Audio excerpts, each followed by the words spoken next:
Hello and welcome to another episode of the Gooners podcast. Mikey Mike, Yes. happy day.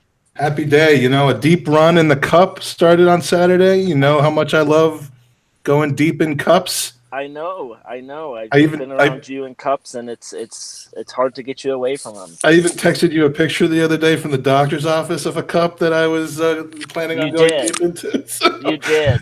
So you're welcome for that. It was a little time crunched, but you know how you typically have pictures of our guests behind you. I'm gonna change my Gmail profile picture to you on the dolphin. I just couldn't get it done before today's pod. Oh, that's not good news. All right. Well, that's only fair because my new posters arrived, and let's just say there are some new faces coming on, and you can't stop me. So let's move on because we have the one thing I like more than going deep in cups is breaking ducks, and our guest today is breaking his Gooners podcast duck, and we're happy to have him in with us. So on with my over the top introduction that I'm famous for. He's an author of no fewer than 2 Arsenal related books, a journalist with the Islington Gazette who covers all things Arsenal. He's done freelance work with somewhere in the neighborhood of 472 other media outlets, a prolific presence on multiple Facebook groups. We'd like to welcome to the podcast Layth Yousif. Welcome. Hi, thanks for having me on. It's our pleasure. I've been following you on Twitter and aware of your work for at least the last few years. As a Yank, I wasn't as familiar with the Islington Gazette, but when I mentioned that you were joining us, Andy definitely. Did you grow up with the newspaper? Did it line your crib in Hemel Hempstead? Not necessarily, but I had heard of it, and as you know, when you told me, I was pretty excited. So glad to have you on. Cheers, guys. Cheers, guys. Yeah, it's a newspaper that's been going for 150 years, and it's obviously Arsenal's local newspaper. There's been some great Arsenal journalists in the past. John Cross has come through it. There's a bloke called Ken Rutherford back in the day as well. It's steeped in Arsenal history, and we're trying to get it back to where it was before. And we're growing all the time in terms of our online presence, and obviously the newspaper is it reaches out to a lot of people in North London. So thank you very much. Hopefully it hasn't lined too many cribs after it's been read. But I realized after I said that implied that it was not worthy of anything better than that. That isn't how I meant it. I just meant that he was, as a child, probably cuddled up to the newspaper, considering it was, absolutely. It's of facial quality and no diaper rash. So you just celebrated your 5th anniversary there, right? Did they throw you a massive party? No, unfortunately not. But we try and make fun for ourselves, really. I went out pre-Christmas after the Burnley game with Charlie Watts from Football London, Matthias Carwin from ESPN, although he's moved on to pastures new now. Chris Wheatley from Goal. Has he really? But Matthias has been on a couple times. Tonight, to be fair, but unless you bribed me heavily, I'm not going to tell you what happened. But yeah, it was good fun. Entertainment, really. I hadn't realized Matthias had moved on. We've had him on a couple times on the podcast, and he was with ESPN at the time. Yeah, absolutely. He's a really, really good guy. He's an absolutely brilliant journalist. He's a brilliant Arsenal journalist for ESPN as well. I think he's just looking to do other stuff, really. He said he'd pop in the press box now and then, and there'll always be a space there for him because he's such a really, really good journalist and obviously a top bloke too. Last time I had a beer with him before Christmas was in Milan, actually. And I think I just missed you guys in just outside the Duomo ahead of the game. I know it was. Oh yeah.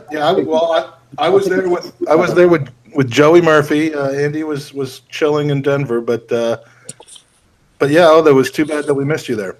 Yeah, we'll have to catch up in Belarus if you guys are going, or on you're over, basically. But yeah, it would be good to have a beer with you guys at some time. Andy doesn't know it yet, but he's going to Belarus.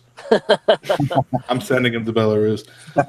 So I discovered something when I spend weeks, if not months, doing research on our guests, as you know. So, and I discovered something every time we have a guest on. Do a little bit of background because I don't want to be ignorant to your accomplishments. I tap your phone for a few weeks. That kind of professionalism we bring to the table. So, what I found to be interesting in your case is that it doesn't look like journalism, much less Arsenal journalism, was the track for you right out of university. It looks like you were in the business and finance world for some time first. before moving over to this. So before you kind of tell us how that all happened, I've created a whole scenario in my mind. Yeah, absolutely. Yeah, Okay. I need a scenario as well, but it may be it's yeah, it's probably completely off base. Yeah, we having a bit of a chat in the sports desk earlier. Actually, we've got a couple of interns in today, and I was sort of boring them with tales of journalism past, basically. And I'd always want to be a journalist from when I was sort of 10, 12 years old. Did loads of work experience from the age of 13 onwards, funny enough, because back in those days you could do child labour and it was legal in London. So we sort of did that for a bit. And my first job on my first day when I was a sort of very young work experience lad on the Wembley Observer as well, actually, funny enough, was to cut up pieces of carbon so they would be put into a typewriter, and I had to check the ribbon on the typewriter as well. And things were a lot simpler back then. So I did that. I did that every summer for 5 or 6 years. Obviously, went to university as well. I was only one of sort of 6 people in my school in my year to make it to university. Went up to Newcastle, had a brilliant time. Wrote for the sort of student newspaper. Did loads of stuff there. Did work experience when I wasn't trying to sort of earn money as a penniless student. And literally, this is obviously pre-internet age, showing my age there. And I wrote off to about 100 newspapers after I finished university. Didn't get one reply. And it took me a long time to realise what I should have done was literally buy another 100 envelopes, write another 100 letters, and send it over again until someone would have just got tired of me and said, look, come in and make the tea and we'll see what you can do. Fell into sort of finance, fell into the city, ended up in investment banking, got an MBA. God knows how if you listen to my accent and if you look at the state of me, especially on a Saturday night after a few beers. But did an MBA, worked in investment banking for a lot of blue chip companies, worked in Sydney for a year as well for a blue chip company over there. The money was great, but I'd always had that yearning to be a journalist. Always read newspapers, always read everything I could, wrote as much as I could as well, and basically just decided to sort of just try and enter journalism, sports journalism, and sort of 7-8 years down the line, I'm covering Arsenal, which is my dream. Obviously, I freelanced on Fleet Street as well for online newspapers and regional newspapers too, and that's probably where I want to go. But I've still got a long way to go, and the Islington Gazette is helping me along that route. So that's to cut a long story short, really. So good research, good story. Well, I had this whole scenario in mind. It was like a movie script that I was writing, basically about a young man born in West London, stuck between the misery of Brentford and Queens Park Rangers, and suddenly you latch onto the Arsenal, and the love affair begins. Well, when you say latch, my dad was actually an Arsenal fan, and he did take me. There's a story behind that, but it's probably a bit too boring to talk about now. But Arsenal's in the blood. It always has been. Obviously, when I'm in the press box, I'm deadly professional and completely neutral. Although I do write for my readers too. But I've gone up to places like Sunderland, for lunchtime kickoff, 4 o'clock start, 5-hour drive up there. I've covered the game. Arsenal, I think this was last season. Arsenal won 4-1. I'm halfway back down the A1, and I've suddenly gone, fuck, we've won 4-1 because it's we. Because when you're in the press box, it's them. It's not ever associated with you. So I pride myself on my professionalism, but at the same time, I've been watching Arsenal for 35 years. I had a season ticket for a very long time as well. I know a lot of people who go to the games, still season ticket holders. I know a lot of people up at Blackpool on Saturday. I'm living the dream. Obviously, I still want to progress. I've still got ambitions in where I want to go. But absolutely loving it. Absolutely loving it. So Beautiful. And I just want to point out for the people in the chat room, we have Layth Yousif with us. It looks like we have a guy named Charlie with us, and there's a reason for that. But Layth is joining us today and giving us some background on how he went from Arsenal supporter to Arsenal reporter. Now, you've also written 2 books, and we'll jump into Blackpool right after this, but one called The Miracle of Copenhagen, about obviously about the Cup Winners' Cup campaign of 1994, and one called Arsene Wenger 50 Defining Fixtures. Sorry. Yeah. Any future books coming up? Yeah, I'm working on a couple at the moment. I've got them under wraps, so I don't want to say too much. But watch your space, basically. But it's funny with I really enjoyed writing the Arsene Wenger book, but you couldn't give it away for love nor money over the last season or two because it was obviously. I don't want to use the word toxic, but there were a lot of people who were not happy with Wenger, and to be brutally honest, myself included. Obviously, every time I did a column, every time I did a sort of personal piece, it was you had to preface it with, the first 10 years, it was absolutely magnificent. He revolutionised the club, revolutionised English football, brought some of the best football I'd ever seen. But all reigns come to an end, and I think he should have gone a few years before, basically. So yeah, it was quite funny that no one would touch that book. Maybe they looked at me with pity, basically. But since he left, it started to sell again, which is quite ironic. So I'm thinking about doing maybe a couple more book signings at Waterstones and all good bookshops, and probably some dodgy ones near you too at some stage in the spring. So you should do is, and I'll give you this idea for free. As soon as Unai Emery hits his 50th game, you should write a book called Unai Emery 50 Defining Fixtures. Unai Emery's unbeaten 22-match run, really, shouldn't I? That would. I mean, at the risk of turning into the Tottenham DVD making group, but I did find a 4-year-old YouTube video of you being interviewed by Robbie from Arsenal Fan TV. It looked like you were at Pibury Corner. Do you know what? Yeah. I mean, what you have done your research, haven't you? That is, I have to say, as a disclaimer, that's the only time I've ever been Arsenal Fan TV, and that was that was purely a whorishly way to promote my book. Look, man, you do what you got to do sometimes. Yeah, exactly. Rob, I mean, having said that, Robbie is, if you're talking about himself, he is quite a good guy. But obviously, for what he's brought into the Arsenal sphere in terms of the way sort of fans are portrayed and the way that other fans portray Arsenal fans, for me, it's not something I want to be associated with, to be honest. But there's a funny story behind that day, because he was supposed to turn up at 12 o'clock. It was the Palace game, first game of the season in August 2014, and I had boxes and boxes of books to flog at Pibury Corner, which I managed to do as well. It was a really good day. And he basically turned up about 4:45. The game was starting at 5:30, and I was 3 seats to the wind, thanks to the generosity of Paul Campbell at Corner, basically. So when you're looking at that Arsenal clip, then please bear in mind I'd probably been drinking for 4.5 hours. So that's. And I was going to ask you, to be honest, but no, I did sell a few on the back of that as well, to be fair. So in terms of shameless publicity, it did work. In terms of Arsenal Fan TV, that was the first and last time I'll ever go on there. Does it bother you that video got about 5,400 clicks, which is less than 1% of some tall, enormous, four-headed blowhard gets every week for talking about? Honestly, I was quite pleased with that, to be fair. Certainly, I couldn't actually speak a word because I was so drunk. But it's funny what goes sometimes. I've been on. Chris Wheatley's asked me to sort of talk stuff after European games on Goal, and you should see the stats on that. It's absolutely amazing. Their reach is absolutely phenomenal, just like it is for other sites as well. So it's funny to see the stats, but it's all good fun. It's all good fun, and it should be taken with a pinch of salt, really.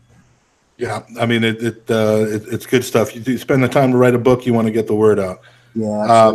Andy, I need to cover the elephant in the room, which is normally me, but if you're watching this live or later on, you probably notice that instead of seeing 3 beautiful faces today, you're just staring at a bunch of icons. And I don't mean that in like the sporting sense, like we're icons of podcasting. I mean like actual icons on the screen. And just to, as you love to say, pull back the curtain a little bit, our team of marketing and financial folks, they've cracked down on us. We had a meeting this week. They chastised us for giving away the whole shebang for free every week. I mean, they do. What was it they said? Like your faces are your money makers, not all this Arsenal garbage. Yeah. So today we proudly announced that if you want to see a video version of this podcast, we just hook us up. We'll hook you up with our $500, 350 sterling pound Patreon membership per episode. Per face. That's per face, but we worked out a deal where $750 gets you all 3 faces, and that's each pod. That's each pod. So I mean, it's an amazing deal. We're jumping on the bandwagon, guys, and we're going big. So for this one today, we're all at work, I think. So we're going without video, and for that you are very, very welcome. So Blackpool. Yeah, let's talk, Mike. Blackpool. We head up to Blackpool for the first round, FA Cup. Well, I said our first round, third round tie.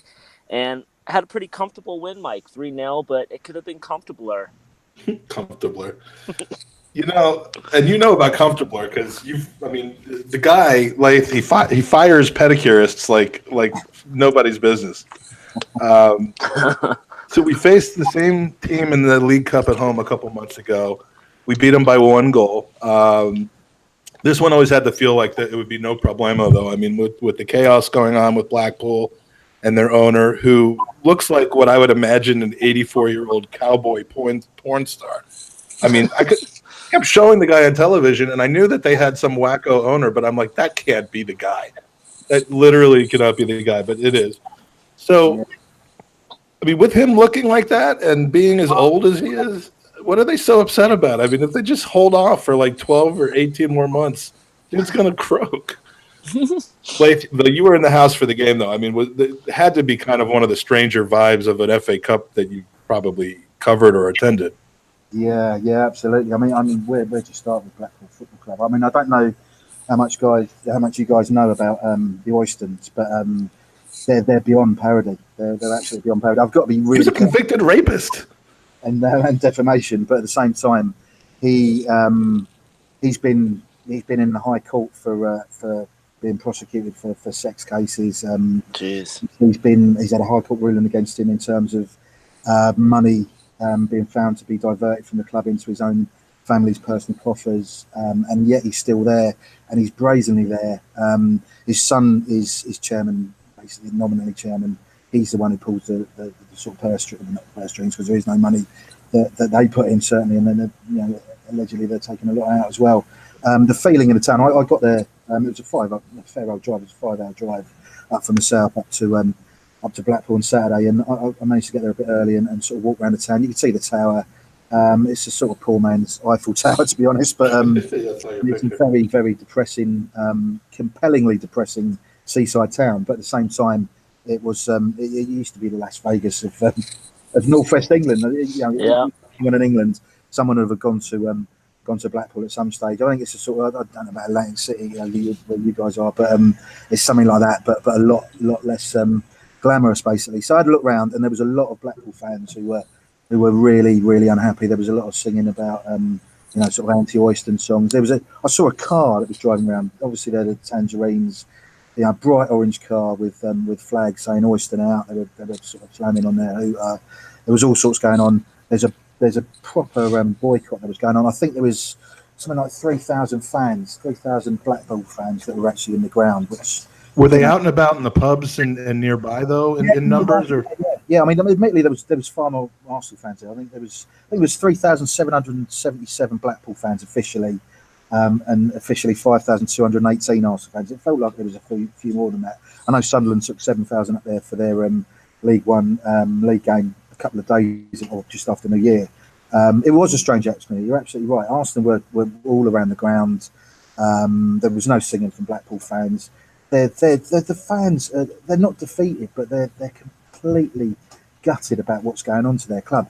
We can moan about Kroenke and deserve it in respects, but at the same time, Blackpool are a club in absolute crisis. Their supporters club issued a sort of statement before the game, and they admitted they wanted an ethical boycott of the ground, basically, which meant if you were going to go to the game, then you weren't allowed to spend a penny inside the ground if it meant so much to actually watch Arsenal at Bloomfield Road. Most of the fans boycotted it because they see the fact that if you're not putting any money into Blackpool, then allegedly the Oystons can't take any out. So that's where we are at the moment. And he was sitting there absolutely brazenly, larger than life, but that would suggest a fondness, and there's no fondness for any of the Oystons in Blackpool. Henry Winter did a tweet basically saying the same thing, and if someone as legendary as Henry Winter, who's a chief sports writer or football writer for the Times, is saying that, then something's not right in the heart of Bloomfield Road, basically. In terms of the match itself,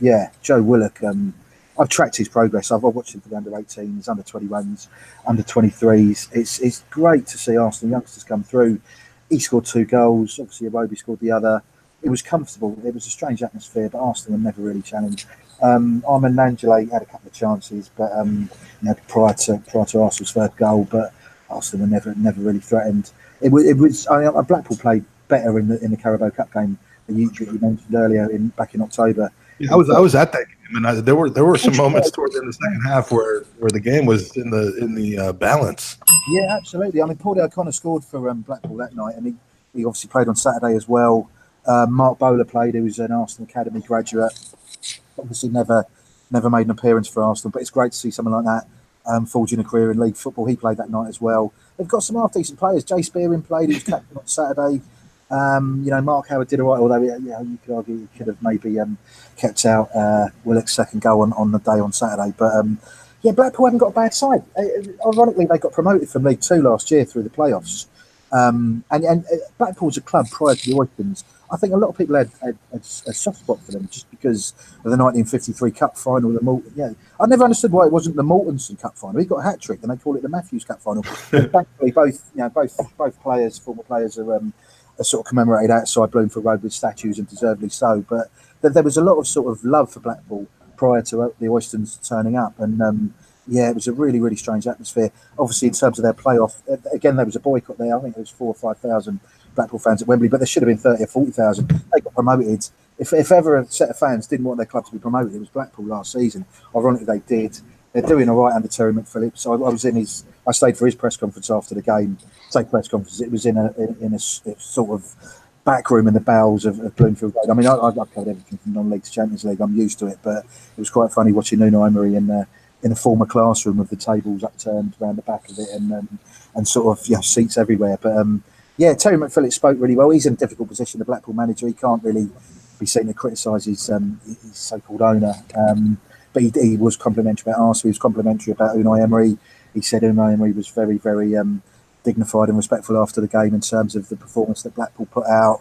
And to be fair, he was. I sat in Emery's press conference obviously as well, and he was very respectful. He said, we respect the fans, we respect the club. Obviously, pointedly made no reference to Oyston for lots of reasons you could imagine. But it was just one of those games where you win, you move on, you forget about it, unless you stayed in Blackpool on Saturday night and had pints for £1.60 and the Jager bombs for £1. But even then, you'd probably forget it too with the amount you consume. So the draw's on at I think it's around 9:30, 10 o'clock tonight after Wolves Liverpool on the BBC tonight, and it'd be interesting to see who Arsenal get. Yeah, Andy, let's kind of break down the play of some individuals then. I want to kind of touch on the teenage forward Eddie Nketiah, because he could have had a hat trick before the interval. Mike, I'm going to keep saying teenager because a lot of supporters forget how young these kids are, and as we saw Willock score a brace, a lot of shit stirring and talking about him. Is it fair to criticize this teenager at the moment? I mean, the Arsenal fan base, when they want to get onto Twitter and just bash someone, they can do it in droves. And so, what was your thought on him? And do you see him being a player that could turn things around? Because not more than a year ago, he came on and rescued us, and he's banging in goals for our under-23s, the England under-21s. I mean, he's finding the net at different levels. I mean, what do we do with this kid?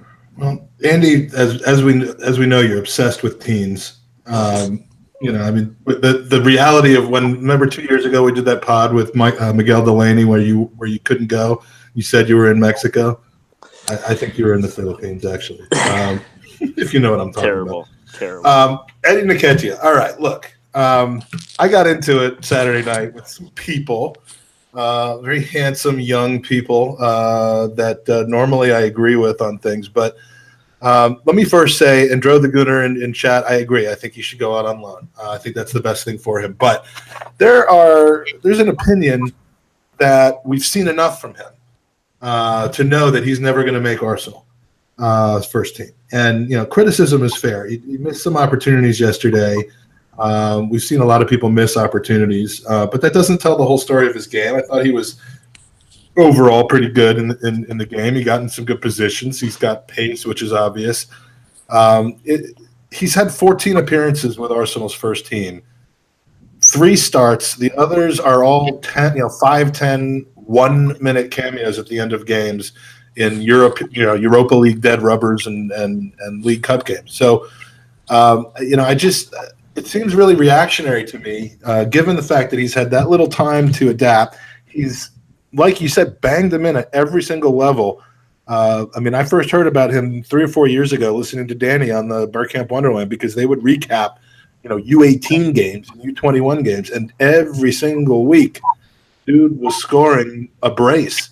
You can be good at that level and not at the top level. But I just don't see how we've seen enough from him.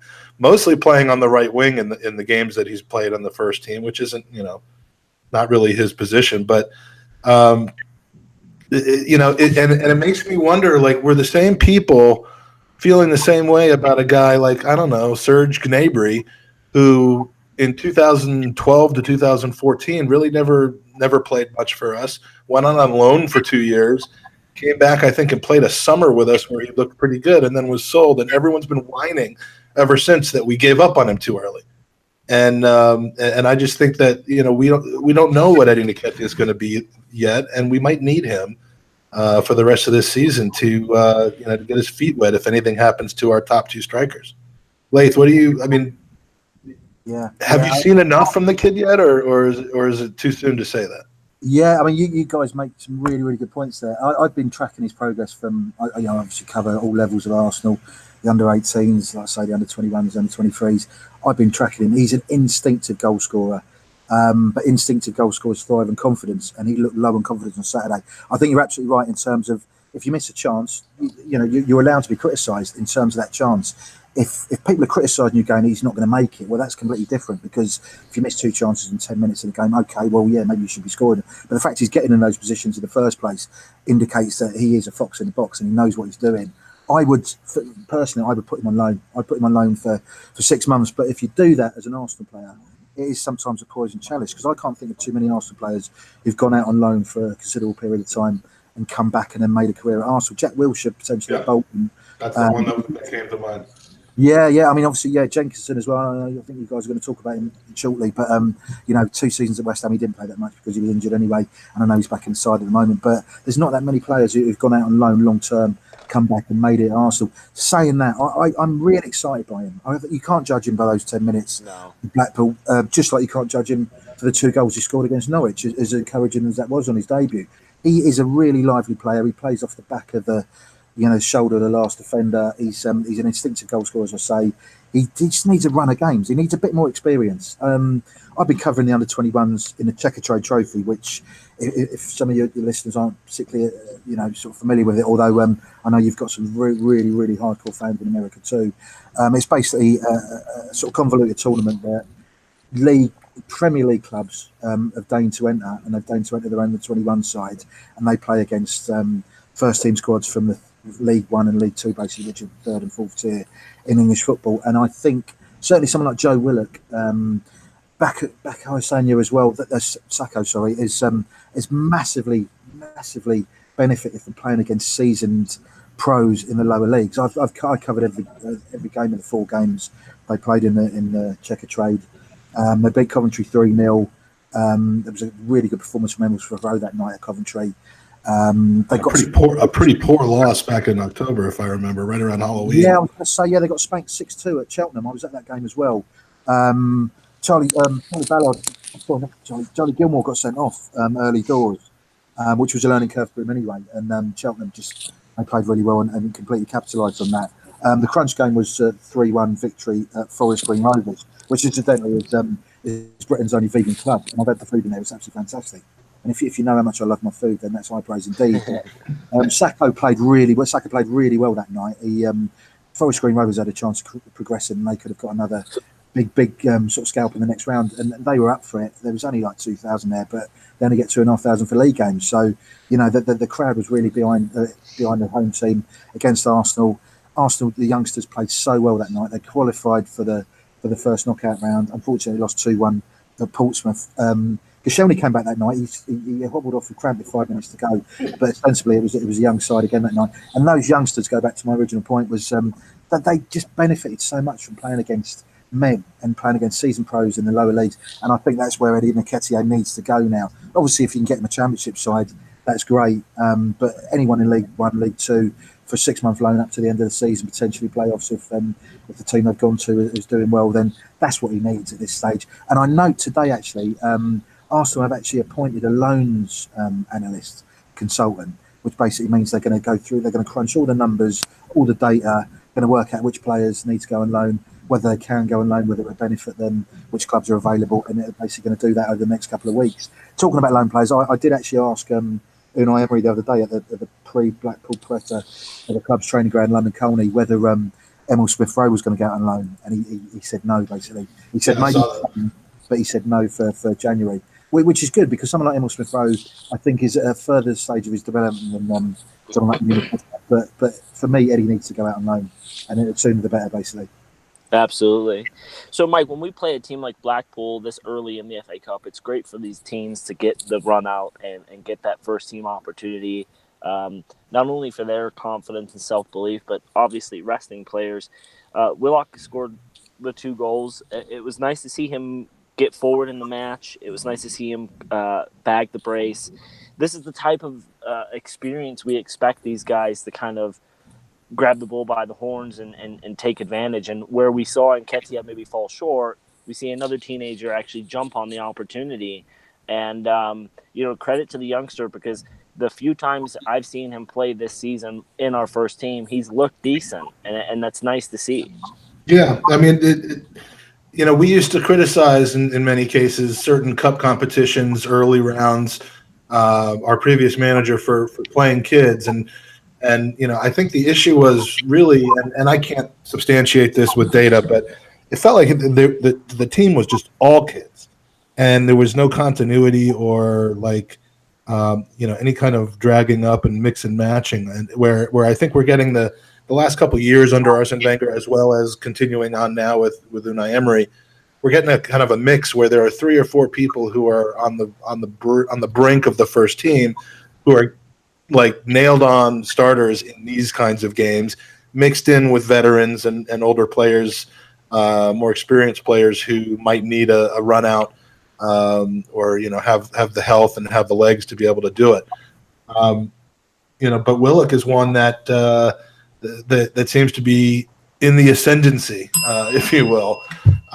His confidence is high. He was in the right place at the right time on both of his goals. They were both kind of either rebounds or deflections off of other players, and he was there. And the difference between sticking your leg out or your head out and having it hit the back of the net, or getting into open positions and shooting it to the opposite side of the side netting, is very, very razor thin. But Willock will be standing tall after that game. He even, his second goal celebration had a little bit of attitude towards it.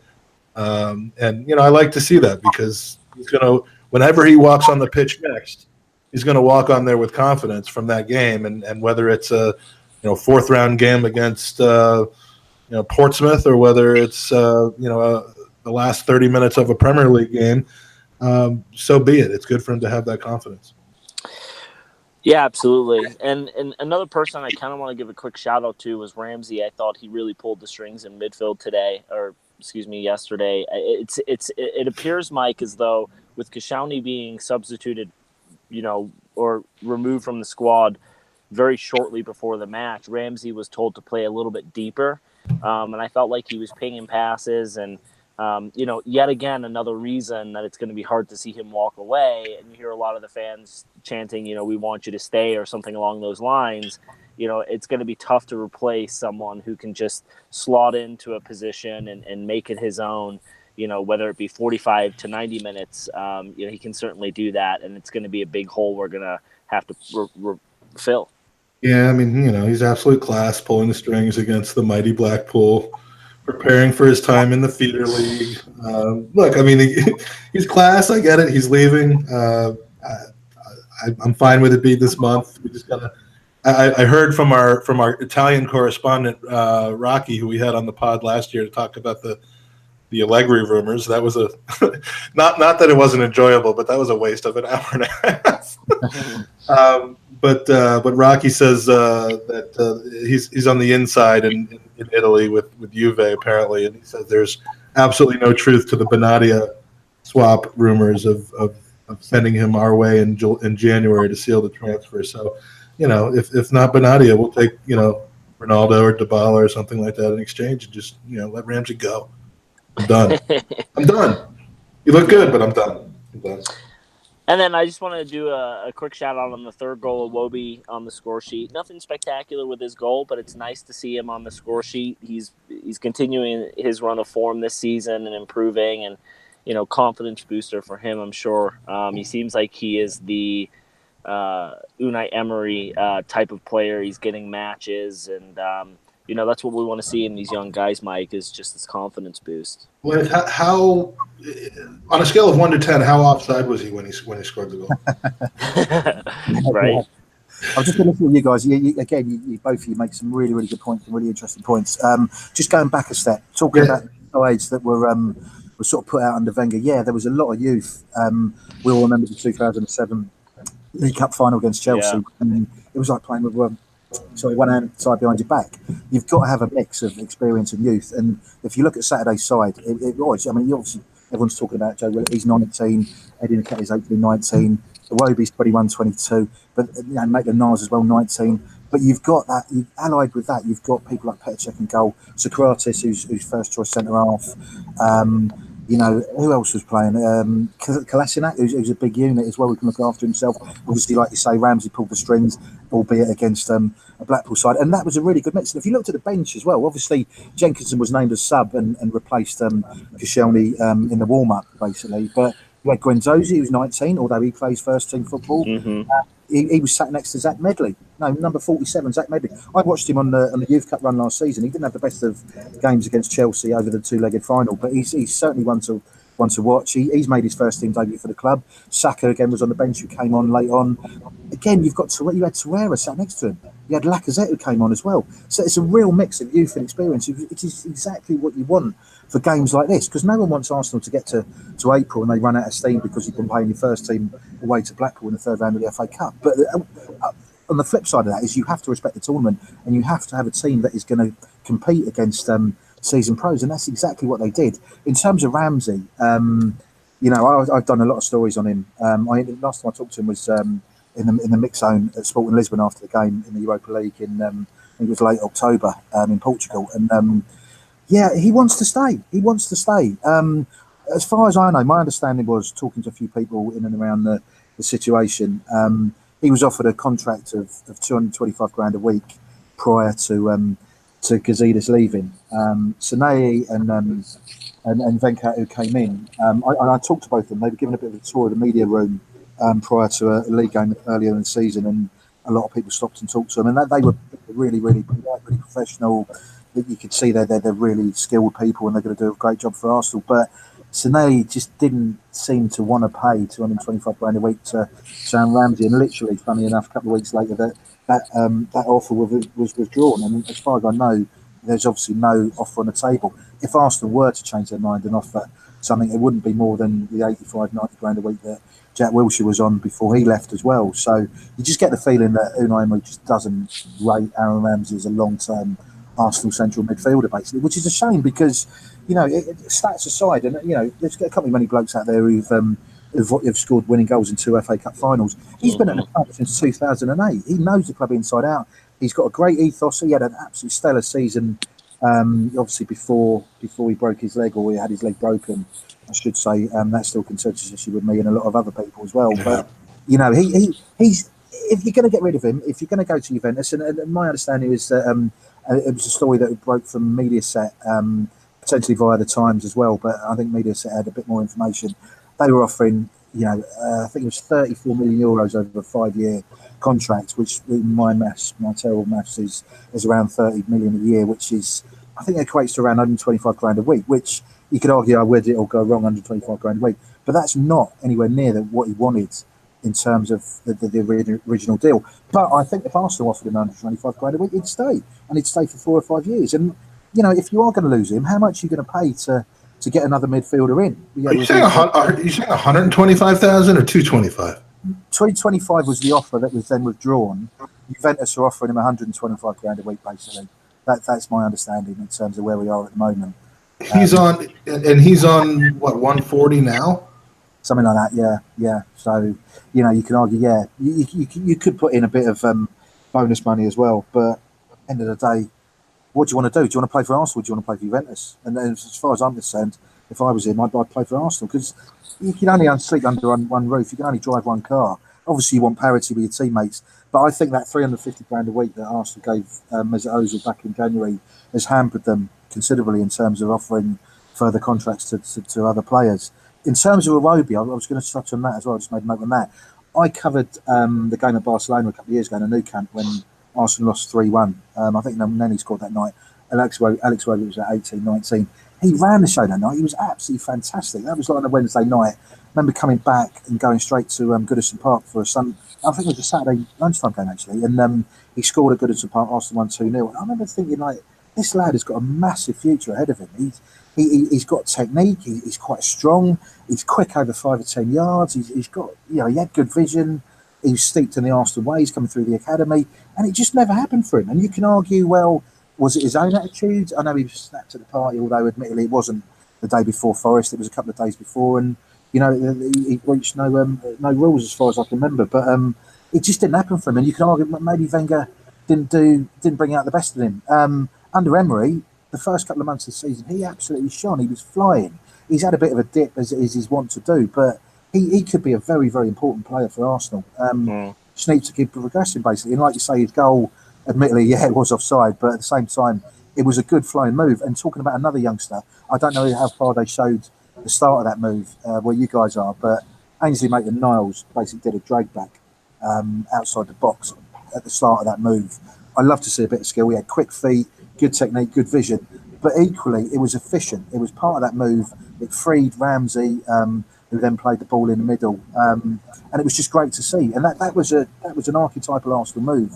Young and old players involved, Ramsey involved as well. It was great to see, and that's the level that we want Iwobi to be at. Arsenal watchers want Iwobi to be at, and that's the level he should be at. To be fair, he's 22 now. He's not getting any younger.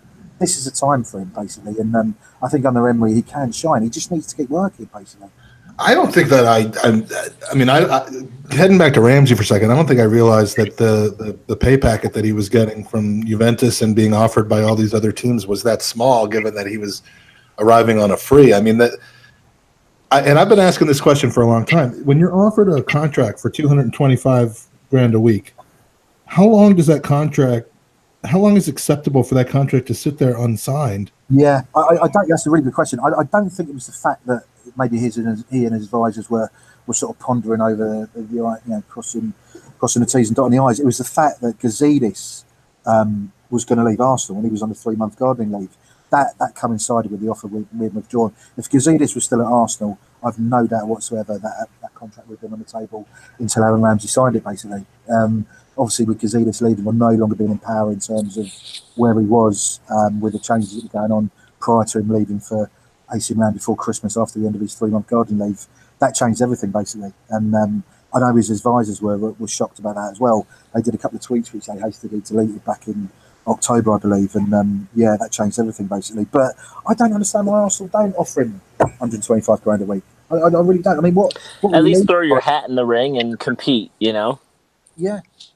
That's what I don't get. If it's that little, Yeah. I just wonder, like you had mentioned, maybe the bonus money at Juventus is maybe the appearance fees that he's going to get for every match he starts is going to be pretty high and tasty because he does have those injury runs. But why not throw $125,000 a week, Mike, for a player of his caliber? Well, and that's the thing. I'm looking at, and we'll get to Dennis Suarez, but I'm looking at, do we bringing somebody in that involves a transfer fee and a wage packet that I'm like, how much smaller does the wage packet have to be than what Aaron Ramsey was going to be getting at 225 or 250 for it to make sense to pay for a player rather than renew the one that you currently have? Yeah. Who's a borderline, could end up having been, in my opinion, legend of the club. So, it really is a curious case if he's just that much not part of Emery's plans, despite what Emery said when he came in here that he was among the top of his plans. I mean, that's just a weird one. There's variables we don't think about, like on the training pitch, is the player able to morph the game into Unai's system? As a central midfielder, I think it's a little bit more important. As a striker, hey, we need you to close down the keeper. Well, that's easy for them to add, right? I mean, their job is to score goals, make runs and channels. But Ramsey doesn't seem like the type of player who's not going to bend and be able to morph his game to fit Unai Emery. And as I had mentioned, we saw on Saturday he played a little bit deeper than we tend to see, and so it's just a weird one because he is. You almost get the sense, and I see this already on Twitter and Arsenal support, fans, and I mean we're getting rid of Ramsey because of Ozil. And it's another reason to get up in arms about Ozil and his deal, because it's like the two of them can't exist together. And the club has chosen Ozil because they really kind of handcuff themselves. It's a stupid argument. It really is. Well, it really is. Yeah, So. I mean, yeah, you're absolutely right. I completely agree with what you're saying. I don't think, fans shouldn't blame Ozil for the fact that Ramsey is potentially going to leave. If someone offered you £350 a week, I know I'd sign within seconds, basically, microseconds. Ozil wasn't going anywhere. Chris Wheatley, again, talking about him at a goal, he's got really, really good links with the Ozil camp, knows the agent really well. He's done a couple of exclusives over the last couple of years. He did a story the other day over here and basically said, his agent said Ozil wasn't going anywhere. So Arsenal have to deal with that £350 a week and find some money for new deals, basically. But if you are going to, like you say, if you are going to buy a new player in, how much is that going to cost? I know you've been talking about a 30 million sort of 5-year deal in terms of the money that are going to fork out. That's exactly what Arsenal would be forking out for a player of Ramsey's calibre. And he's 28, so you could argue he's still got 2 or 3 years at his absolute peak, let alone, experience coming out the other end at 32, 33, knowing the ethos of the club inside out after potentially being there for 12, 14 years. So it's just a real shame that it's got to this point when, Gazidis is leaving and Arsenal failing to tie him down at maybe last season probably didn't help as well. But who remembers that picture of Wenger with the 5 British players? And that was heralded into the future. I'm not saying that everyone's got to be British. I'm not saying everyone's got to be foreign. If you're good enough to play for Arsenal, you're good enough to play for Arsenal. People don't care where your passport's on, as Wenger famously said. But at the same time, you do want to see homegrown talent come through. And those 5 players at the time were touted as the future. And ironically, potentially, only Carl Jenkinson could be left. Yeah, well, he will be. And the last thing I want to see now is a picture of Unai Emery standing, like hovering over Emil Smith Rowe and Eddie Nketiah and Willock and all those guys. Absolutely. It would not be a good sign. So let's remind everybody that's listening to us that we have Layth Yousif from the Islington Gazette with us, not Charlie, as it appears on the video if you're watching the video. Layth, have you've sat down with many Arsenal legends, past and present. I noticed that you had a sit down though with a couple of months ago with Andy's favorite Arsenal player in the 132-year history of the club. Andy, you want to hazard a guess as to who it was, or are you familiar with this? No, I'm not. So who is your favorite player in the history of the club, all time, ever, that you don't stop talking about and you love him? Oh, Ian Wright. Okay. I'm going a little bit more for Jack Wilshere. Well, I mean, love Jack, but not all-time favorite, Mike. Come on. I'm prone to exaggeration. So you were invited to the home of Jack, Andrew, Gary Wilshere. How was your sit down with him, given that he had already left the club at that point? And what can you tell Andy about his home that will make him turn green with envy? I mean, talk about Ian Wright. I've actually interviewed Ian Wright, and he's a really, really good guy as well. He loves Arsenal. But Jack Wilshere, he's an absolutely lovely, lovely bloke, and you could feel that he really, really cared about Arsenal and playing for the Arsenal and his time at the Arsenal. He's obviously, he's done well to get the contract at West Ham. I know his troublesome ankles are playing him up again at the moment, and there's a doubt on when he's coming back. And to be fair, he said that back in October when I did interview him. It was something I've been working on for a while. To cut a long story short, I live in a town called Hitchin. I'm from London originally, but I live in a town called Hitchin, and that's where Jack Wilshere hails from. He went to the school that my daughter goes to now. I know a lot of people that know him. I know his dad.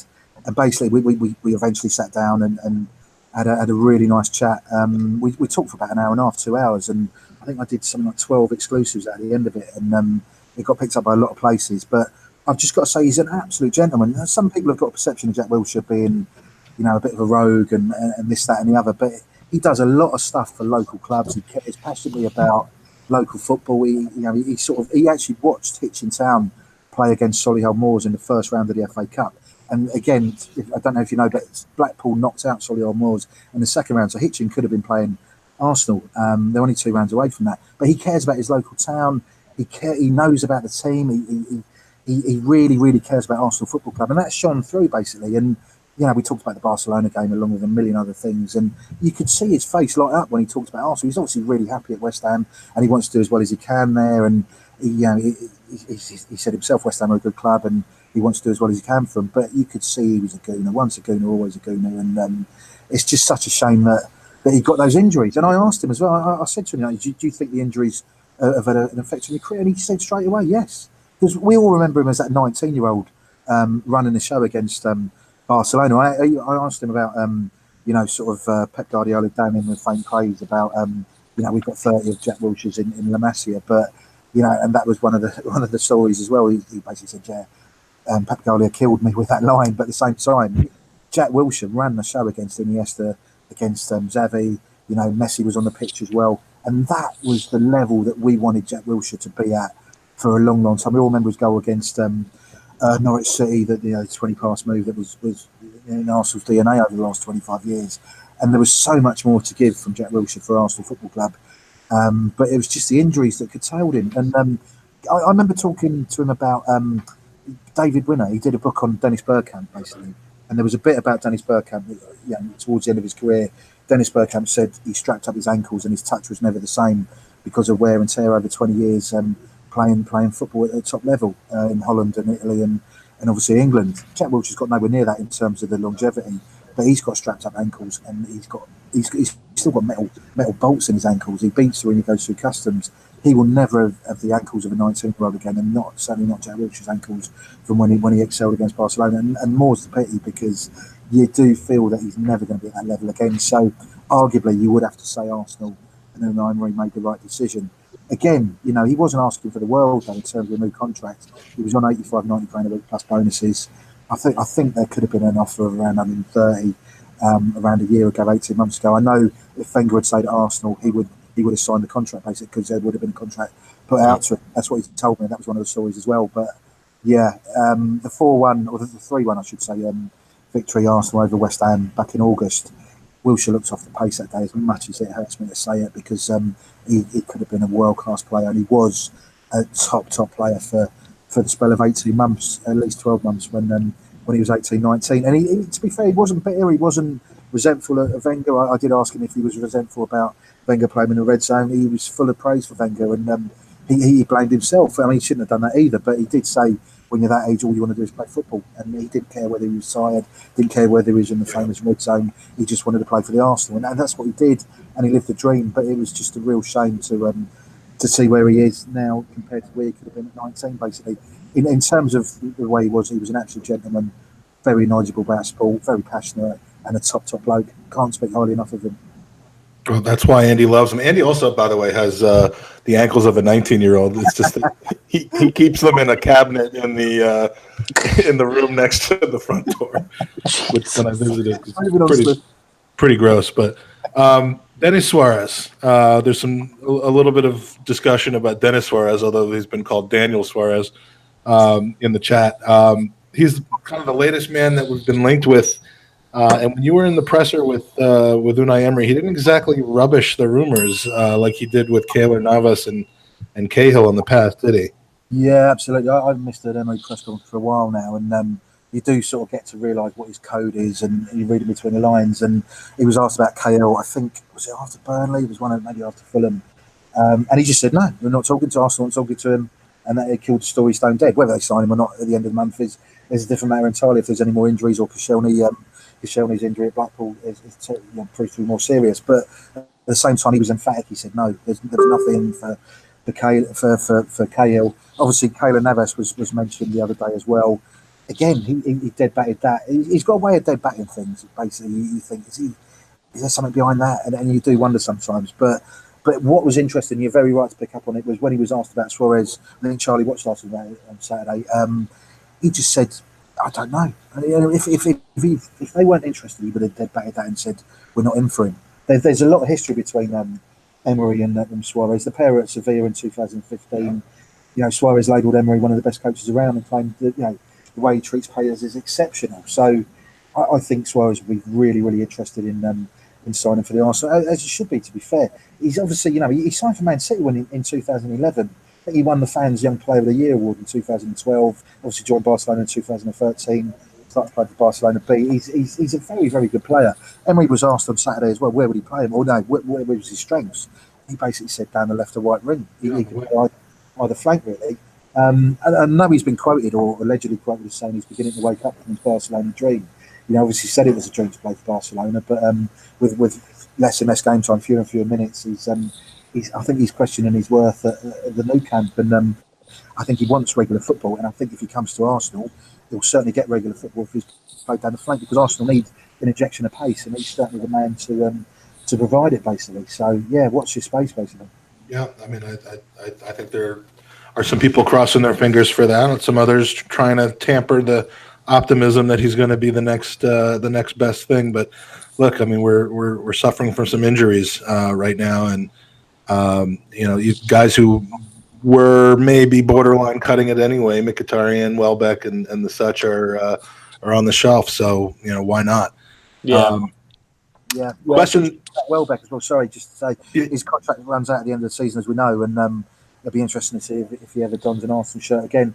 Suarez, like every signing, like you guys know as well, is people laud him from on high, but it's what you do on the pitch. And when Lichtsteiner came in, you're just like, well, okay, it's almost like a false war. He's obviously Arsenal's first signing under Emery, but taking a little bit basically, and he's not proved to be particularly efficient or effective. Suarez has played, I think he's under 17s, under 18s, under 19s, 20s, 21s for Spain. Made his first team debut for the senior squad in 2016. He is pedigree. He can bring a lot to Arsenal Football Club. It's just whether they can close the deal, basically. But I do think Emery is really, really interested in signing him, and I think there'll be a lot of stuff going on behind the scenes with Sanayi and Mislintat and others to land him, basically. But yeah, you're right. Talking about Mkhitaryan as well. I know he's out for 6 weeks. Broke his foot the other day in training. Well, he needs to be pushed anyway, because absolutely. That's exactly what I was going to say. Yeah, he does need to be pushed because he flits in and out of games, and Emery doesn't want that. He doesn't want that from Ozil. He doesn't want that from Mkhitaryan. He doesn't want it from anyone.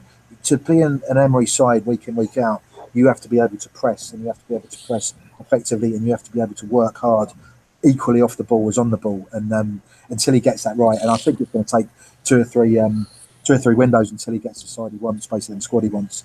It'll be every place is up for grabs, basically. Yeah, absolutely. So let's go to some user questions. We have questions that were sent in before the podcast, a couple that have been asked during the podcast, so we'll see if we can squeeze those in. The first and most important one, of course, comes from Mike in Virginia. Forget transfer rumors. The word on the street is that there may have been some Run DMC on the playlist for your trip up to Blackpool this weekend. And if that is, in fact, the case, what would your favorite Run DMC track of all time be? I was going to say my Adidas is probably my Adidas to you guys. I was going to bring that up. It is my Adidas. You listen to the song. That's how it's pronounced. From a man who only wears Adidas trainers as well and lots of other apparel, then I defer to you guys. They're obviously American too. So, but I just can't bring myself to say Adidas, basically. We can call it My Puma if you want, but we're not calling it. Yeah, absolutely. Yeah, I've got this thing about every time I obviously drive to most away games because I can't stand British and English trains. Basically, they do my head in. Obviously, working in the city, I used to do that every day, and it used to drive me crazy. So when I can drive, I will. And I've got this thing going with CDs. It's a bit of a joke. It's a bit of a running joke. A few of my sort of followers jump onto it, but basically, I put a selection of CDs on my seat in the car just before I'm setting off, and asked for comment. Although I was a bit grumpy when I set off for Blackpool, and I just said, "Don't at me. I know Spotify exists, but I like what you do." Yeah, I think we had Bowie. We had what else did we have? We had there was lots of stuff. I had a bit of Stone Roses, obviously. I was just drawn to the Run DMC, and from there, none of the other CDs mattered. Speaking of my Adidas, have you seen the new kit leaks? Well, I'm always a bit dubious about kit leaks because where's it coming from? Is it coming from a 14-year-old in his bedroom mocking up a kit, or is it? Yes, it is. Yeah, absolutely. But that doesn't mean he's wrong. But yes. Yeah, absolutely. But anything will be improvement on the current kit, and that that's been polite to the current kit makers. They're not steeped in Arsenal tradition. The kit's dreadful. I've got 3 kids. I've banned them from buying anything in terms of sort of kit. They're all in junior gunners. They won't buy anything with this current kit maker because it's not an Arsenal kit. Arsenal kit is red trim, white sleeves. You've got the red top as well. It's just, how can you get that wrong? And the second kit should be yellow and blue. If you want to muck about with the third kit, make them like a tube of refreshers or the American equivalent and turn it pink if you want to. I don't care. But those 2 kits are inviolable. They've got to be those colours. And I know you could argue, well, it's got to be different from the last kit. No, make it traditional, make it Arsenal's kit, and people will buy it. It's as simple as that. And anything else is a dereliction of duty. So, yeah, a bit left field. Let's have the 91, 92 kit. Everyone goes, oh, yeah, it's brilliant. Back in the day, I remember that kit. I remember being disgusted by it. I refused to buy it. 10, 20 years on, it's got a bit of a retro feel, and I think that would sell by the million now, and rightly so. But in terms of the home kit, it's got to be a traditional kit. Maybe do a little, you can make your own. You can make it your own, basically. And Adidas will, because they're absolutely brilliant, and I love Adidas. And if anyone listening from Adidas, then I love Adidas Gazelles as well. But that's a different story. They need to do it properly. There'll be some on your front stoop tomorrow. Yeah, that'd be good, wouldn't it? I believe that. Yeah, I mean, even the last Nike kit or Nike, if you want to call it, with the blue and the sleeve, maybe a little non-traditional, but that might be my favorite Arsenal home kit from the last 10 or 15 years. I mean, everyone's got their own preferences, and I'd never like that because everyone's entitled to their own opinion. But for me, blue doesn't live on a red and white kit. Simple as that. It's got to be red and white, no other colours. It's not rocket science. Make it red. It's not the traditionalist in me. It's the look of it. So fair enough. Yeah, and I think that I think personally, Emirates Airlines should be kind enough and sensitive enough to just allow the JVC letters on the front of the thing, even though I'm not even sure JVC is still a company. And it certainly wouldn't be good for Emirates' bottom line, but just come on, put that on there. I'm loving the retro vibe on that. There was a spell when I was younger that I would only buy JVC electrical products. Equally, I would never drink Holston pills either. So, it was the perfect match, basically, JVC and Arsenal, was that sign said at Highbury, basically. And, that just brought a rush back of really happy memories then. But, I think it should be JVC and Emirates, the perfect match. Maybe they could. Yeah, my car needed new tires, and they tried to give me Yokohama tires, and I told them I'd rather just walk. I didn't buy Under Armour for years. Maybe we could do that as well. Should we give that a plug too? Yeah. I mean, if Spurs jersey sponsor was like just the concept of pants, I would just never wear pants anymore. Yeah, which is I've already considered that. And yeah, well, I'm not going to go down that route. Yeah, you don't know whether you're going commando at the moment, anyway, Mike. But I completely agree. Well, the people who are paying for the $750 Patreon will be able to see that for themselves. Well, I was going to say, I think if anyone can see our faces, they'd just be doing a rebate, not forking out. Right. But that's a different story. Nah, I mean, you got to take some marketing classes. You got to get into the finance world. Oh wait, you did. All right, some more questions from Ryan Cost, who is always good with a question. Just got back stateside from his own trip to overseas to see the team. If Dele Alli wanted to be at Arsenal, would you want him? This seems like a yes or no question without a whole lot of need for explanation. Layth? As a fan, no. 100% no. As a journalist, it would be very interesting. Good point. All right, Andy? No. Not from any standpoint? No. Okay. Also, do you see us bolstering the defense this January? And we'll tie that in with Kerry McCollum from the chat room has asked if there's any transfer prospects at center back, and we know that you're in tune with the team. You're hearing the same things coming out of the team's mouth. We know that you might not have as much insight as some of those internet ITKs like Moley and. Are they the same 14-year-olds that are making the concepts of our new kits? Yes, they took a break from making the concepts to start linking us with Koulibaly. But on a serious note, do you see? I mean, everyone kind of knows we need to strengthen our back line based on injuries and skill. Do you see that happening in January or not until the summer? I think they've got to. They've got to purely to bolster the squad, even if it's a 6-month loan deal, even if it's buying a player who can add to the squad. Here, Pepe turned us down, which makes me hate him even more. I didn't want him to come. Pepe from Real Madrid via Fenerbahce or Turkey or somewhere has apparently turned down a free agent deal with Arsenal. Wow. Good luck to them. If they want to turn down the Arsenal. Good luck in that guy's a D. Yeah. But I mean, have you heard any names or just a general idea as to whether you see that happening in January, or are we going to keep plugging Granit Xhaka back there when we need to and squaring up our mid? Funny enough, we're putting together a sort of transfer story today. Basically, we've got a few bits and pieces. There's a lad at Roma. I'm not sure how you pronounce his name actually. We wrote it earlier. Cengiz. Oh yeah, the under. Yeah, absolutely. I mean, they've valued him at 45 million. Chelsea are not going to pay it. Bayern Munich aren't going to pay it. Why should Arsenal pay it? You've got an 18-year-old wonder kid, Brazil. He's a goalkeeper. Do Arsenal need an 18-year-old goalkeeper? No, not really. Not at the moment. Nicolas Pepe at Lille, striker. He's been monitored by Emery apparently, but who knows him from obviously when he was at PSG. But is he one who can play now? You'd have to argue that as well. James Rodriguez is another one who's in the the $63 million or pound bid for James makes absolutely no sense to me. That is one of those ones where you just go, yeah, right, and move on basically. But we're letting Ramsey walk over 150 grand a week, and we're going to go spend 63 million on James Rodriguez. And then the wages, right? Yeah. Yeah. Although intriguingly, random stat, he is married to David Ospina's sister.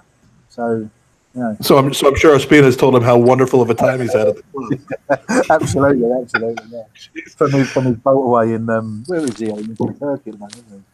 No, we could go on all day about these guys. Reece Oxford, Carrasco now, but I do think Reece is a Gooner, isn't he? Well, I mean, we remember his performance on his debut as a 16-year-old. Yeah, it's when West Ham won 2-0. Nearer to today, I saw him play for West Ham under-23s against Spurs under-23s at Stevenage back in August, and he did all right. He's grown a bit. He certainly looked a giant among under-23 pygmies, and he played okay, but his development has stalled. He didn't. The moves to Germany didn't do him any favours. I don't know whether it's an attitude. I don't know West Ham, so I don't know. I can't comment on that. But at the same time, he's nowhere where he progressed as you thought he would do. Seeing him as a 16-year-old who bossed the show.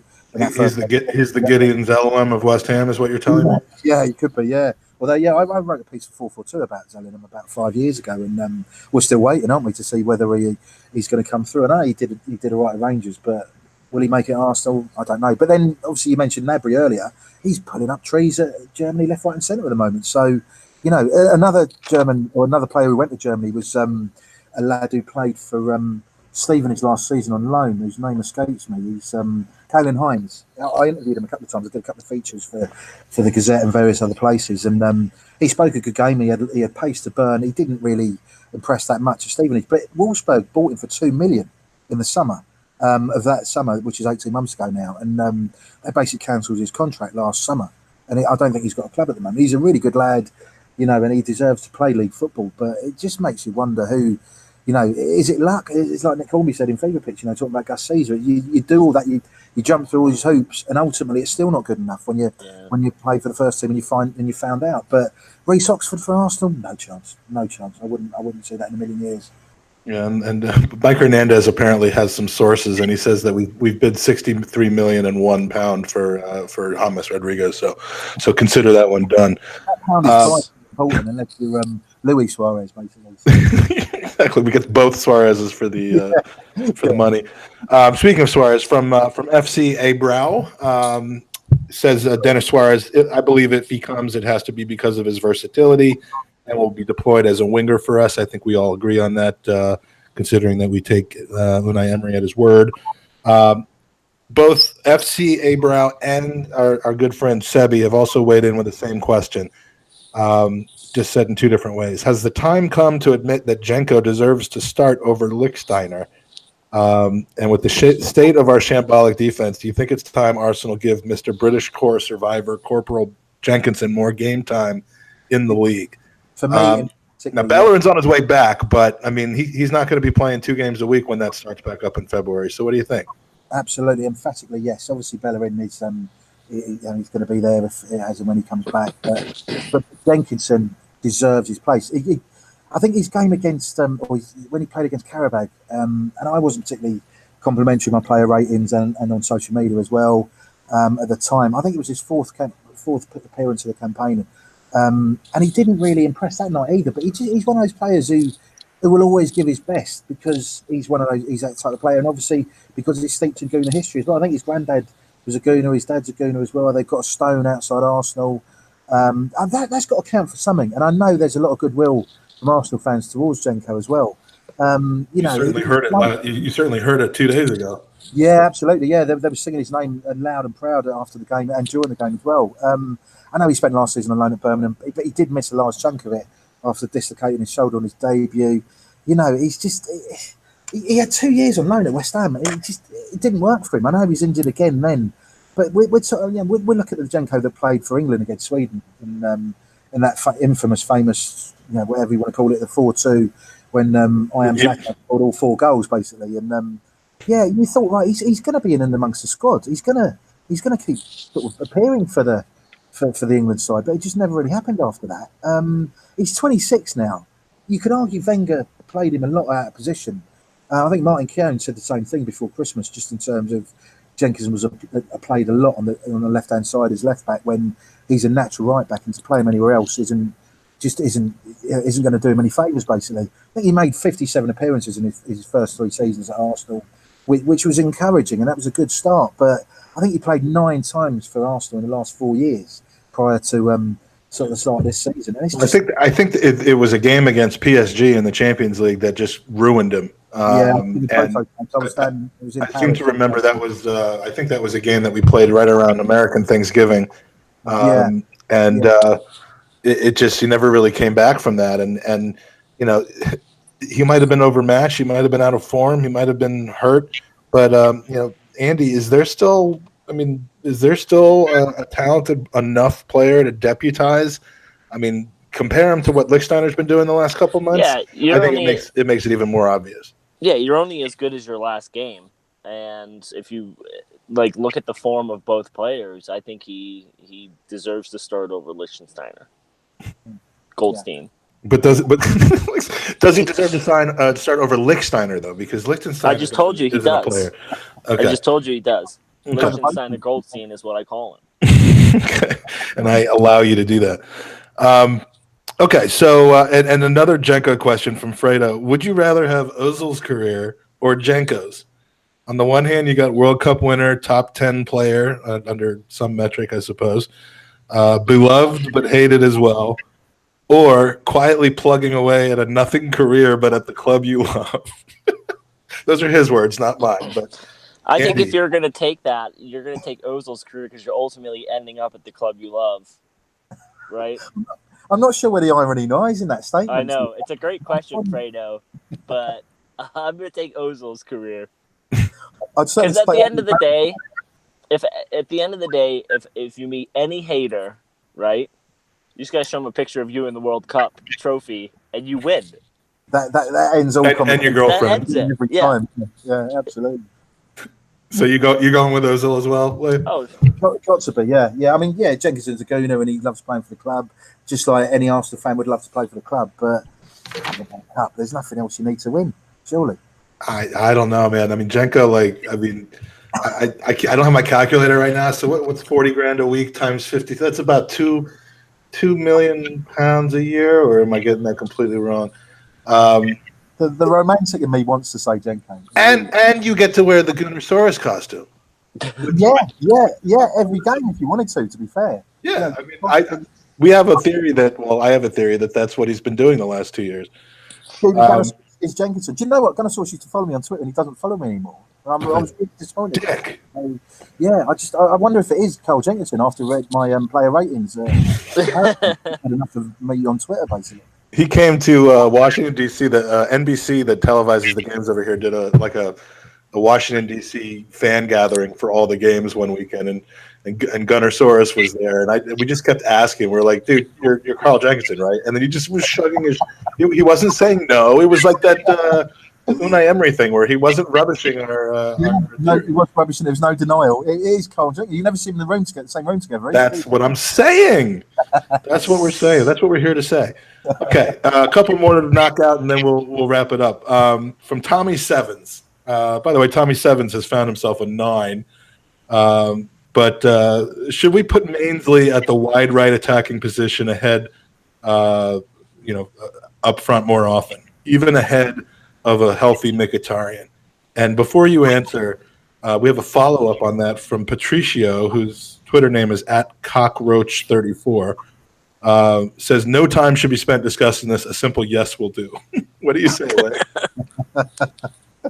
No, for me.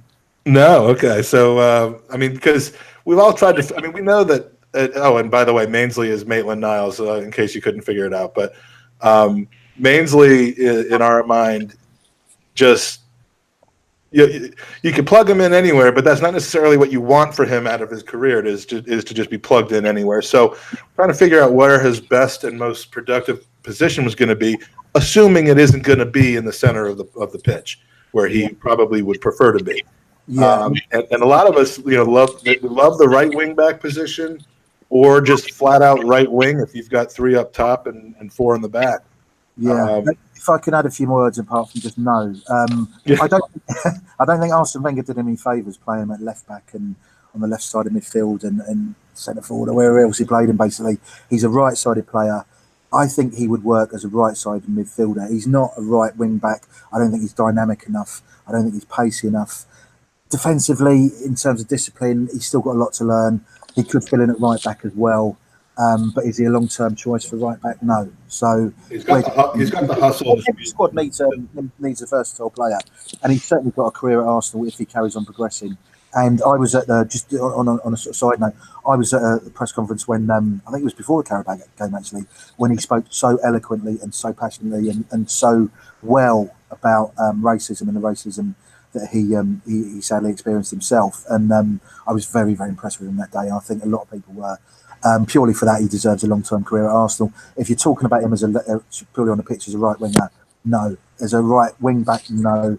As a right midfielder, potentially yes, but there's a wealth of options there. As a right back, no. So, but at the same time, as a versatile player in the Arsenal squad, in the Arsenal first team squad, yes, I would have him all day long.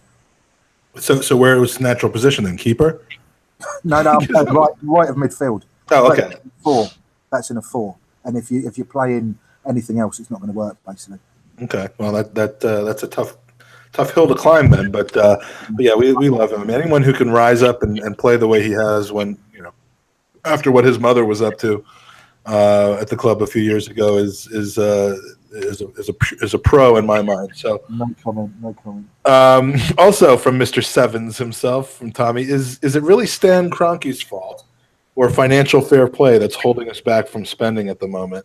And if it's financial, this is my part. If it's financial fair play, what are we doing wrong compared to all these other teams? Yeah, absolutely. I mean, financial fair play just means what you want it to mean, basically. Look at certain clubs in the Premier League. AFC, the Arsenal revenue. If you Swiss Ramble for people who don't know, that was fascinating. He's a finance blogger and he's second to none. He's absolutely fantastic. And with my City head on, with my NBA head on, I sort of crunched a few of his figures and with a view to doing my own story about it. And I've done it previously when prior results have been financial results have been released. But I mean, the revenue's grown £198 million under Gazidis' reign before he left. Basically, it was only outpaced by Man City at 366 million. Man United with 303 million. But at the same time, it was the second smallest growth out of the Big Six. We only beat Spurs in terms of the money that was raised, basically. And the revenue growth is mostly from the TV deals. So you could argue Gazidis could have and should have potentially earned a lot more money from other revenue streams, basically. Arsenal have never been traditionally loaded with money, although they had a lot of cash reserves. I think it was 125 million. And that was more than any other Premier League team put together 3 or 4 years ago. The gap's obviously massively closed in terms of what Swiss Ramble was putting out the other week.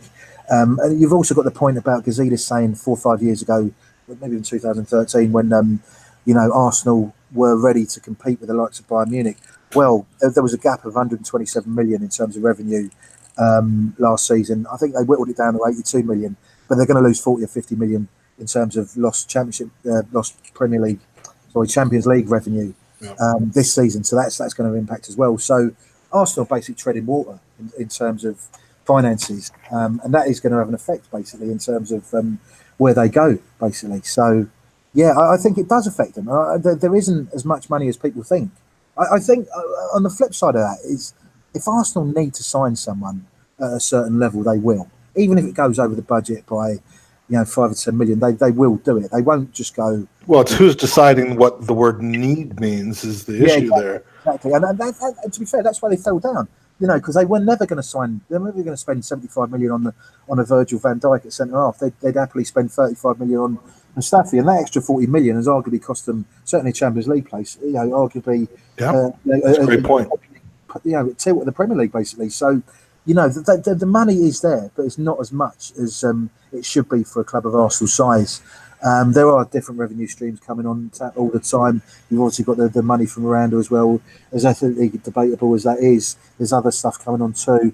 But then every other club's doing that too. So what's going to happen long term? I don't think Arsenal are going to particularly tap into new revenue streams that are going to suddenly catapult them ahead of any other of the top 6 players. So what does that mean in terms of players? Well, they're just going to continue to do what they've always done and make and mend and buy players at a certain level. And I think Emery was told that when he first came. He's certainly aware of it now, and that will be reflected in the January transfer window too. So it is what it is basically. But should Arsenal have potentially made more money off the pitch? Yes, because Arsenal fans were sold a certain level of expectation when the club moved from Highbury, and that just hasn't been met in terms of challenging for the league through increased revenue. I know you could argue that the playing field was altered through Abramovich and obviously the Man City links to the Middle East as well, but they're basically not bringing in as much money as they should be with a club of Arsenal size situated where they are in one of the world's capitals, and it's just not happened for them. And hopefully under Sinelli and Venkat and a few others that they will start to raise a bit more money, which will then hopefully go towards the transfer budget, because at the moment they won't be signing an equivalent of a Virgil van Dijk for 75 million in this window. Well, and frankly, the issue that we've been different than just about any of these teams that we're competing with have been is the fact that when we have a player who's either surplus to requirements or wanting out, they basically find a way to leave for nothing. We find a way of letting them go for nothing. When other teams have players who either surplus from requirements or want to go, they're spinning them around for huge profits, and that doesn't necessarily make them a selling club. It makes them a club who makes profits on some players and spends them on others. Yeah, and instead of spending 35 or 40 million and then having a player who you're going to struggle to get rid of for 15, maybe we need to buy more 15 million pound players, and some of them will work out and some of them won't. But I mean, people are already talking about Lucas Torreira being a 2-year play, and if it works out, we sell him for 80 million pounds, and start reinvesting that money. That would be sad if it's Lucas Torreira that has to do that, but I mean, it wouldn't be the end of the world to have maybe 5 or 6 guys who are young enough that if they don't quite work out here, but we haven't destroyed their career, they can go elsewhere and actually pick up some money for us to spend. I mean, you're absolutely right, Mike. I completely agree, because it would be sad to lose Torreira after 2 years, but if you got 8 million for him and found an equivalent Lucas Torreira for 20 million from Serie A or wherever, then that would work. And that's where Arsenal fell down in the final few years under Wenger, was the fact they weren't discovering players that were then going to kick on. That was the pity, and that was the footballing tragedy almost, because Wenger had a reputation for that, certainly his first 10 years at Arsenal, of doing that. But there were no Vieiras coming through. There was nothing of the sort, and it was a real shame. And if Torreira does get snapped up by Real Madrid or whoever in 2 years for 80 million, well, hopefully he's aided Arsenal to qualify for the Champions League and maybe even a tilt of the Premier League title next season. And if you can reinvest even a quarter of that into the new or the next Lucas Torreira, then fantastic. I've lost all sort of sentimentality in terms of being a journalist, in terms of players staying their whole career at a certain club. If Arsenal can get 2 or 3 years out of Lucas Torreira at the peak of his powers and sell him for a substantial profit, but equally important, reinvest some of that money into an equivalent player, maybe slightly below the curve in terms of his experience, but someone who can develop into another Lucas Torreira or Patrick Vieira or whoever, then that's the reality of an Arsenal Football Club these days. And that's not necessarily something to be completely derided. Everyone wants to sign Virgil van Dijk for 75 million, but it's not going to happen. So, but you absolutely, to go back to your original point about the youngsters, the players leaving who went for nothing, basically, that was a massive failing in terms of the recruitment and the process at Arsenal, and certain people at Arsenal who are not securing players on long-term loans, long-term signings, I should say. Wenger was slightly disingenuous towards the end of his reign. The amount of times I sat there at London Colney listening to a Thursday press conference when he said, well, the new financial reality is players will run down their contracts. Well, no. You offer a deal that... It's not happening with anybody else. Yeah, absolutely. It doesn't happen. Coutinho wanted out for a long time, but he extended his contract. Yeah, it's just...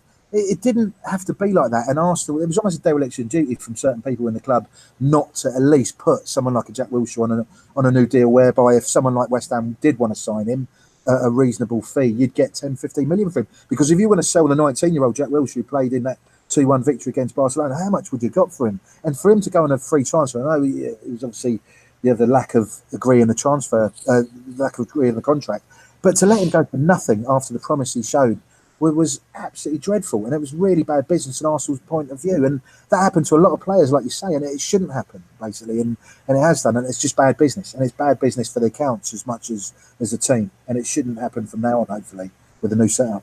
Yeah, with any luck, the Ramsey departure will be, and I'm not really including the Welbeck one in there or the Lichtsteiner one that's coming up. Yeah. But hopefully Ramsey will be the last one that we've completely and totally shit the bed with. Yeah. For lack of a better word. We did get a couple of late questions in Twitter, but we've been pushing almost an hour and a half, so we're going to wrap it up here. I wanted to thank everybody that's in the chat room, that was in the chat room. Dro the Gooner, appreciate that. Dro does some online content, so look him up as well. I'll retweet something if you want to tweet it over to me. Archie's in the chat. Mike Hernandez, Carrie McCollum, thanks always for coming in. And I know Danny was here at the beginning and probably fell asleep in the bathtub while he was listening to us. So, but if you are watching this at some point over what normally would be my left shoulder, you will see a subscribe button. Please help share that. We're looking to add some subscribers to our relatively new YouTube streaming. But other than that, give us a thumbs up. I want to thank you, Layth, for joining us. We've been trying to work it out for a long time, and I've enjoyed our chat today. Yes, thank you very much. Thanks, guys. Thanks for having me. And when you're next over in London, we'll definitely catch up for a few beers. So, yeah, would love to do that. And you can check Layth out. It's why don't you, so I don't mess it up, give us your Twitter handle and the Gazette. Yeah, well. So it's the Islington Gazette newspaper. We've obviously got an Arsenal Facebook page too. Paper comes out every Thursday. We've obviously got the website too. Click on that for all your latest Arsenal news. Follow me on Twitter at Laythy29, LAYTHY29, and join our Facebook group. And you'll get a lot of the inside track and some really dodgy photos of my CDs in my headwear as well. It is, it's tricky to rock around, to rock around and try on time. All right, so we'll end it there. Andy, have a great week. You as well, my friend. Layth, have a great week, and we will be on at some point after our next game, which is against Jack Wilshere's West Ham, early Saturday morning, is it not? It is, sir. It is. All right, so that'll be a family. Andy's dad is a West Ham fan? Brother-in-law, best friend, all hammers. So if you need someone to talk to when your family deserts you this weekend, find someone else because I'm going to be unavailable. Appreciate it. All right. Thanks to everybody, and come on, you Gooners.